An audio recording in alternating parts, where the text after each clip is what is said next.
नमस्कार दोस्तों। आज देखिए साथियों, अपन बात करते हैं रीट के विद्यार्थियों के लिए।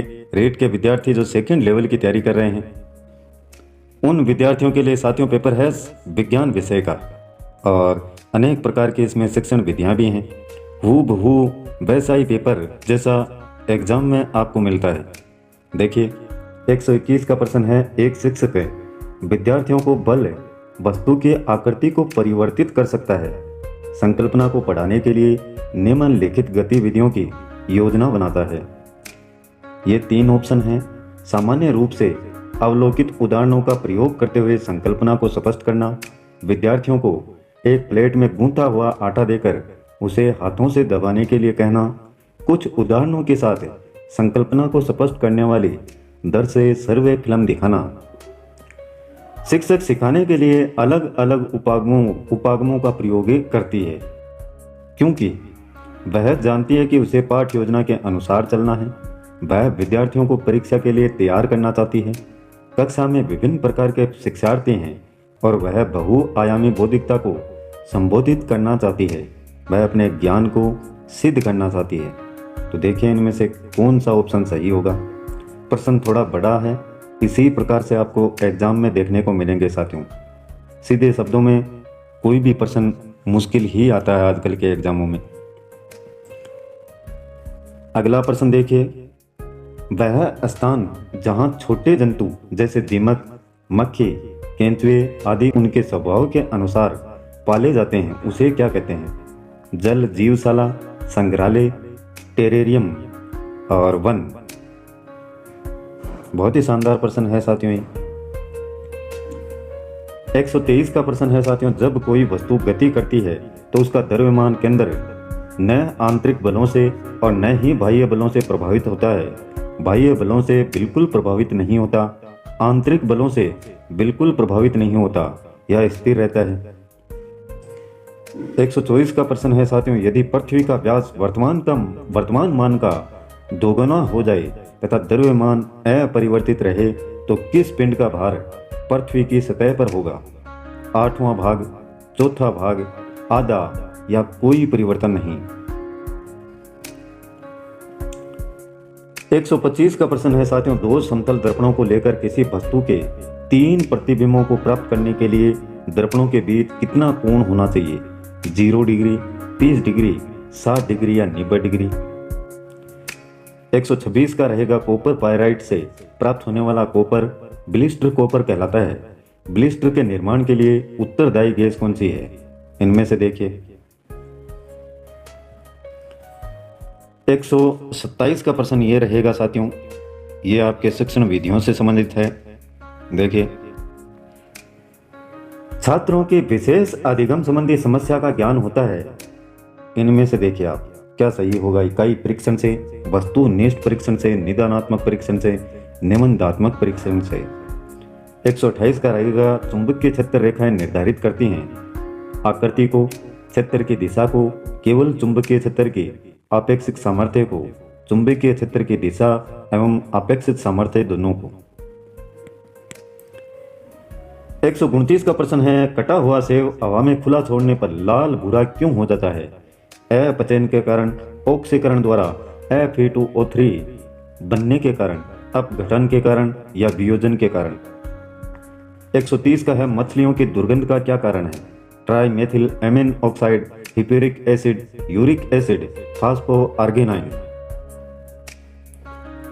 131 का प्रश्न रहेगा साथियों, निम्नलिखित में से कौन सा जीव सब सजीवों में उपस्थित रहता है? तो सजीव तथा जब निर्जीव में रहता है तो निर्जीव कहलाता है। जीवाणु, कवक, शैवाल या विषाणु।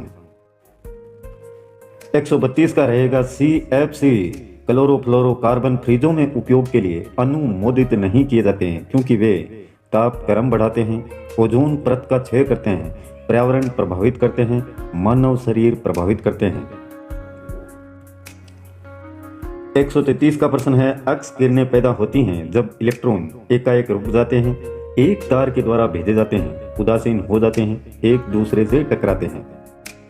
134 का रहेगा, जब जंतु पौधों से इस बात में समान होते हैं कि दोनों ही दिन व रात हर समय शोषण करते हैं, केवल दिन के समय शोषण करते हैं, केवल रात्रि में शोषण करते हैं, जब आवश्यक होता है तब शोषण करते हैं। स्पीड से पढ़ा जाएगा साथियों, आप वीडियो को क्यूज करें, रोकें और उसके बाद में इनके आंसरों को देखें क्या होगा। पति का मुख्य कार्य है पौधों को हरा रंग प्रदान करना, वाष्पोत्सर्जन करना, रंध्रों के माध्यम से गैसों का विनिमय करना, भोजन का निर्माण करना। 136 का है सूक्ष्म शिक्षण से संबंधित वाक्य नहीं है, इन 4 में से देखिए। 137 का प्रश्न रहेगा साथियों, खोज विधि में विद्यार्थी होता है, क्या होता है? खोजकर्ता के रूप में, श्रोता के रूप में, अधिगमकर्ता के रूप में, या ये सभी। 138 का रहेगा छात्र केंद्रित अधिगम प्रय विधि की आवश्यक अवस्था है, इनमें से देखिए। 39 का रहेगा वैज्ञानिक साक्षरता अवबोधन है, विज्ञान संप्रत्यय का, विज्ञान प्रय विधि का, विज्ञान एवं सामाजिक सह संबंध का, या उपरोक्त सभी। 140 का प्रश्न है साथियों, सूक्ष्म शिक्षण का प्रारंभ किस विश्वविद्यालय में हुआ? 141 का रहेगा निम्न में से कौन सा वाक्य ब्राह्मण से संबंधित नहीं है? और 142 का प्रश्न है एम्फीबिया वर्ग का निर्माण होता है, इनमें से 4 में से देखिए। 143 का रहेगा गर्म रुधिर वाले जंतु वे होते हैं जो अपने शरीर के तापक्रम को, ये ऑप्शन रहेंगे इसके लिए। आप वीडियो को रोकते रहें बीच बीच में और फिर प्रश्न को आसानी से उसका आंसर देने का प्रयास करें। 144 का एक लड़की एक झूले पर बैठी अवस्था में झूल रही है, यदि लड़की झूले पर खड़ी हो जाए तो झूले के आवर्तकाल पर क्या प्रभाव पड़ेगा? आवर्तकाल घटेगा, बढ़ेगा या समान रहेगा, या झूला रुक जाएगा?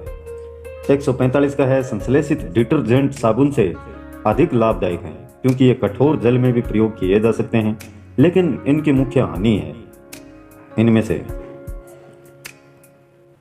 146 का प्रश्न रहेगा साथियों, दूर दृष्टि दोष से पीड़ित व्यक्ति को पास की वस्तुएं स्पष्ट दिखाई नहीं देती, दूर की वस्तुएं स्पष्ट दिखाई नहीं देती, न पास की वस्तुएं स्पष्ट दिखाई देती हैं और न दूर की। पास और दूर दोनों की वस्तुएं स्पष्ट दिखाई देती हैं। 147 का रहेगा सतत के साथ साथ समय अंतराल आंकलन का अर्थ है, इनमें से। ये 148 का प्रश्न ये रहा साथियों, 148 का। पाठ योजना के माध्यम से शिक्षण लाभदायक है क्योंकि, ये 4 ऑप्शन। 149 का रहेगा आपका कक्षा शिक्षण के दौरान शिक्षक छात्रों से प्रश्न क्यों पूछता है, ये ऑप्शन है इसके लिए 4। और मूल्यांकन सही का अंतिम प्रश्न है साथियों, इनमें से इसका जवाब है सोचिएगा।